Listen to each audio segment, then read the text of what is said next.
우리는 지금 생명을 전하고 있습니다.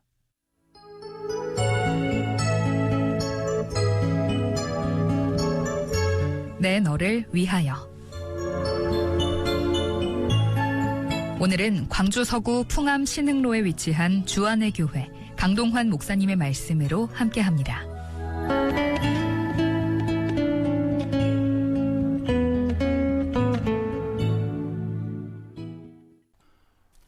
방송가족 여러분 반갑습니다. 생명줄 복음 전도자 훈련원장 강동환 목사입니다. 오늘도 저는 로마서에 게시된 복음을 더 깊이 만나기 위하여 여러분과 함께 기록된 말씀을 따라가며 묵상하겠습니다. 여러분, 사람이 무엇으로 하나님께 의롭다 하심을 받는다고 성경은 말씀하고 있을까요? 사람의 행위나 율법이 아니라 오직 믿음으로 의롭다 하심을 받는다고 말씀합니다. 아브라함은 아직 자녀를 낳지 못하였을 때 자손, 씨, 후손에 대한 하나님의 약속을 믿음으로 믿음의 조상이 되었습니다. 로마서 4장 16절입니다. 그러므로 상속자가 되는 그것이 은혜에 속하기 위하여 믿음으로 되나니 이는 그 약속을 그 모든 후손에게 굳게 하려 하심이라. 율법에 속한 자에게 뿐만 아니라 아브라함의 믿음에 속한 자에게도 그러하니 아브라함은 우리 모든 사람의 조상이라. 하나님 나라의 상속자는 오직 하나님의 은혜에 의하여 세워집니다. 천국의 상속자가 되는 그것이 값없이 베풀어 주시는 하나님의 은혜이기 때문에 사람의 행위에 의하지 않고 오직 믿음으로만 의롭게 됩니다. 여러분, 아브라함은 하나님께서 주신 무슨 약속을 믿었을까요? 자신의 후손 가운데 메시아, 즉 구원자를 보내신다는 하나님의 약속을 믿었습니다. 17절과 18절입니다. 기록된 바 내가 너를 많은 민족의 조상으로 세웠다 하심과 같으니 그가 믿은 바 하나님은 죽은 자를 살리시며 없는 것을 있는 것으로 부르시는 이시니라. 아브라함이 바랄 수 없는 중에 바라고 믿었으니 이는 내 후손이 이같으리라 하신 말씀대로 많은 민족의 조상이 되게 하려 하심이라. 성경에 의하면 아브라함은 하나님을 믿을 때 죽은 자도 살리시는 하나님으로 믿었습니다. 그리고 존재하지 않는 것을 존재하게 하시는 이로 믿었습니다. 인간적인 관점에서 본다면 아브라함은 도무지 미래를 바랄 수 없는 상황에서도 하나님을 믿는 믿음이 있었기 때문에 미래를 바라고 믿었습니다. 자신도 늙었고 자신의 아내인 사라도 이미 여성의 생리가 끊어져 잉태할 수 있는 소망이 없었습니다. 그러나 아브라함은 하나님께서 이미 말씀하신 자녀에 대한 약속의 신실함을 믿었습니다. 그 믿음으로 그는 많은 민족의 조상이 될 수 있었습니다. 19절입니다. 그가 100세나 되어 자기 몸이 죽은 것 같고 사라의 태가 죽은 것 같음을 알고도 믿음이 약하여지지 아니하고. 당시 아브라함과 사라의 육체는 나이로 보면 아이를 가질 수 없는 상태, 즉 100세와 90세로 육체적으로 죽은 것 같은 몸이었습니다. 그러나 하나님께서 그들을 아이를 낳을 수 있는 몸 상태로 회복시키셔서 자녀를 잉태하게 하셨습니다. 하나님은 약속을 통해 말씀을 먼저 주시고 그 약속을 믿을 때에 죽은 것과 같은 몸을 살리시고 없는 것을 있는 것처럼 부르셔서 자녀를 낳게 하신 것입니다. 20절입니다. 믿음이 없어 하나님의 약속을 의심하지 않고 믿음으로 견고하여져서 하나님께 영광을 돌리며. 하나님께서 사라가 잉태하여 아들을 낳을 것이라고 말씀하셨지만 사라는 90세 된 자신의 생각으로는 도무지 불가능한 약속이라 여기고 그 말씀을 숨어서 들을 때 웃었습니다. 창세기 18장의 말씀입니다. 사라가 속으로 웃고 이르되 내가 노쇠하였고 내 주인도 늙었으니 내게 무슨 즐거움이 있으리요. 여호와께서 아브라함에게 이르시되 사라가 왜 웃으며 이르기를 내가 늙었거늘 어떻게 아들을 낳으리요 하느냐? 여호와께 능하지 못한 일이 있겠느냐? 기한이 이를 때에 내가 네게로 돌아오리니 사라에게 아들이 있으리라. 사라는 마침내 하나님의 약속을 믿었고 의심하지 않고 믿음이 견고해져서 하나님께 영광을 돌렸습니다. 그들은 하나님의 약속을 확신했기 때문에 늙은 몸이었지만 서로 자녀를 잉태하기 위한 노력도 하였을 것입니다. 21절부터 24절까지 말씀입니다.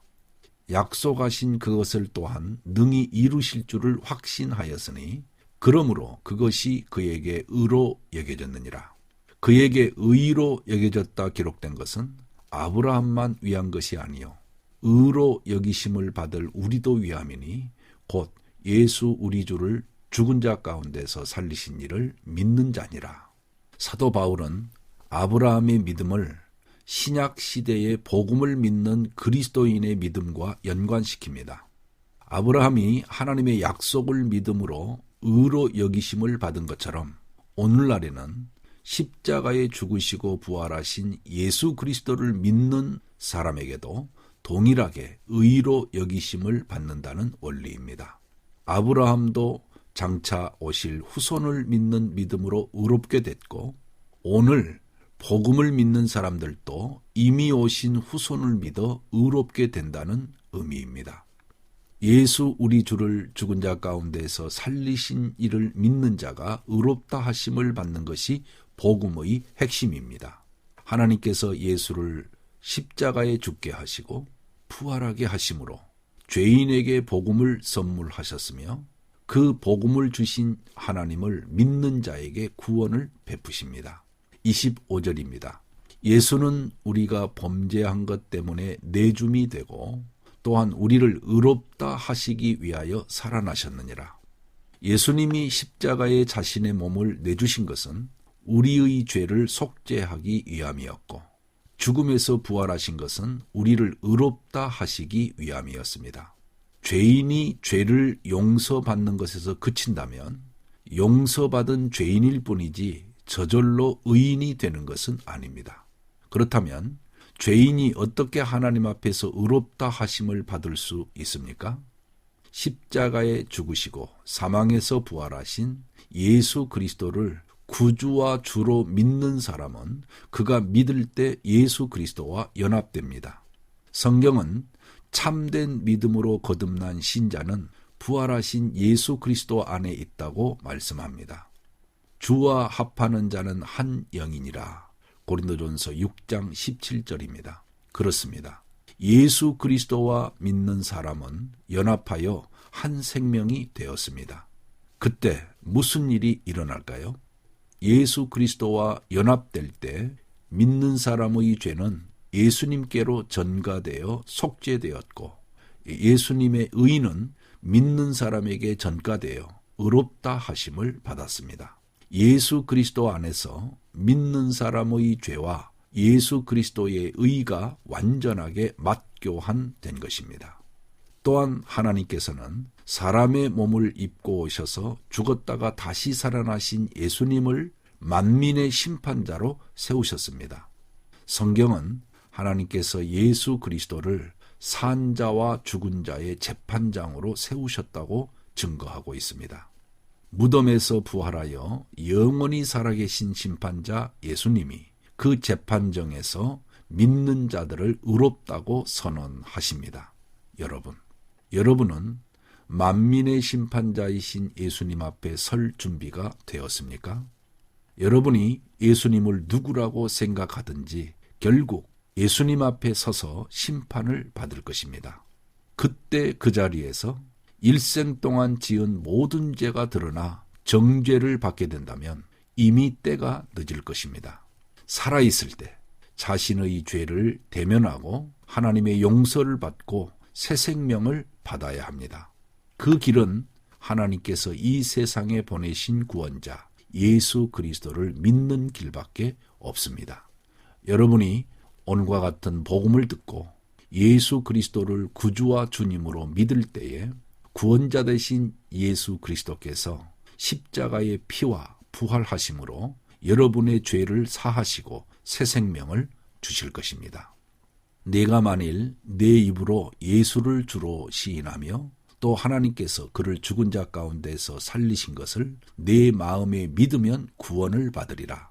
사람이 마음으로 믿어 의에 이르고 입으로 시인하여 구원에 이르느니라.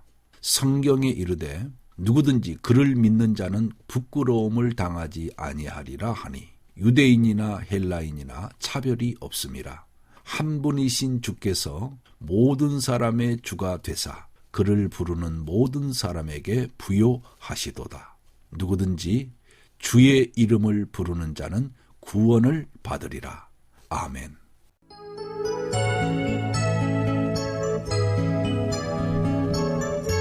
내 너를 위하여 지금까지 광주 서구 풍암 신흥로에 위치한 주안의 교회 강동환 목사님의 말씀으로 함께 하셨습니다.